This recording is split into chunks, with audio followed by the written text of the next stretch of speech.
Hello, and welcome to another episode of Lori's Learning Journey. So glad to see you. Today we're asking the question, what can we learn from the book Big Magic? It's written by the same person who wrote Eat, Pray, Love, so go look it up, Elizabeth Gilbert. And it's about the writing process. And she talks about how creative ideas a lot of times feel like magic. And I talk about this a lot in my work, that the Greeks didn't say you are a genius. They said you connect to genius, meaning you're connecting to the great creator. And that's definitely been how I experience it. I get a lot of ideas, and I can't take credit for that because it's like, you've got mail. There's just an idea coming in. And sometimes what will happen is a bunch of people will have the same idea at the same time, and that's what we call a trend. And that's cool. But when you're given an idea, it's like you're given a gift or a little egg or a child, depending on how you want to look at it. And it's your responsibility to take care of that. And what she's found is she had a situation where she had written a book. And then because of some personal issues, she stopped writing the book.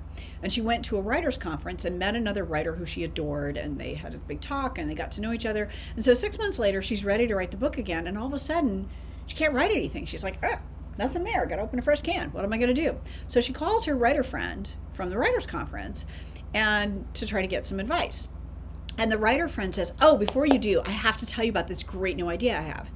And the writer friend tells her the exact idea that Elizabeth Gilbert had that she'd stopped working on. Now, they hadn't talked about this. There was only one difference. There was only one tiny little difference.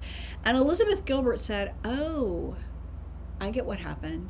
I was given the idea and I didn't pay attention to it. So it went to somebody else. And that's okay, because now it's her idea and I'll get another idea. So that's one thing to learn. The other thing to learn is use what's around you. A lot of times, creative people, myself included, we want to have everything perfect. Where's my pencils, and I have my tea, and we use that to kind of procrastinate, honestly, and not get our stuff done. She tells a story of a young man who was an artist, and he just intuitively knew he needed to move to Paris. So he moves to Paris. He's working as a bartender. And while he's a bartender, he meets these people at the bar. And they're like, oh, you're so fascinating. You must come to our party. He's like, I would love to come to your party. Oh, and they're like, it's a costume party. You must come. So the next 2 weeks, he spends all of his time, all his money making this elaborate, amazing costume, because he's going to show what a great artist he is, right? So he shows up to the party and he realizes they've made a huge mistake.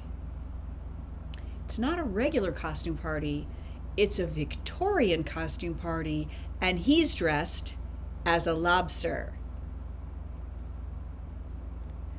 So the host of the party is like, and who are you supposed to be?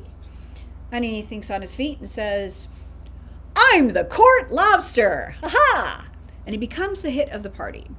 So the moral of the story is, whatever's going on in your life, as my friend Candace says, it's not happening to you, it's happening for you.